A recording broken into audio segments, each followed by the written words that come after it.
Things are already going well with watching Catherine, her doing her thing. I Hmm. ended up getting around to watching like six of her films. I watched six. Wow.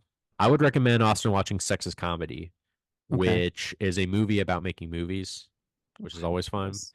It's about a Catherine Breillat type director who's making a movie, and she's directing these actors through like a sex scene that they have to do. And the sex scene is very similar to one that's in another movie, Breillat's. So it's clearly her taking like the experiences of her time, directing movies up to that point and putting that Yeah. into a movie. And it's really, really good.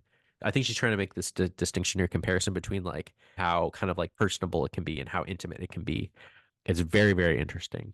And I also, last night, I watched her new film, which came out in 2023. That's another one to add to the long list of great films that came out in 2023 called Last Summer. Uh-huh. This movie is crazy, and I cannot believe it got made. It is a movie about a woman, like an old middle-aged woman, who has a relationship, a sexual relationship with her 17-year-old stepson. It is a crazy film. I cannot believe it got made. I cannot believe she was able to do it. But it's so good. It's such a good, well made, well acted, well written film that's about, again, like kind of what we were talking about in Anatomy of Hell. It's like about power dynamics, right? It's a very effective film because some people might watch it and they might be like, oh, you're condoning like something like this Yeah. from happening. You approve of this.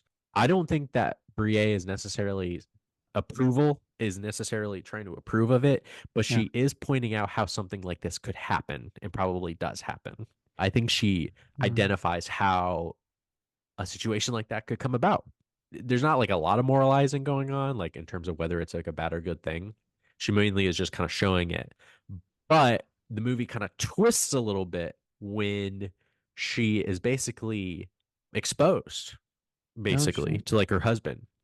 And the movie takes this very dramatic turn that exposes her to be this horrible, evil person. So yeah, you got like that was really, really good. I love that film. And it was like her first one in 10 years or something like that. So yeah, she rocks. I love her. Love her movies. She's really crazy. Wow. That's very exciting. A lot of stuff to watch from her. I mean, I love it when we get on the podcast and we watch a filmmaker that I've never seen before, and then I have this urge to watch all their stuff because I know what I've seen is fantastic, and I'm excited to see a lot more of that. So maybe I'll start with Last Summer since it's so recent, and I always find it easier for me to find an excuse to watch a quote unquote new movie or new-ish movie.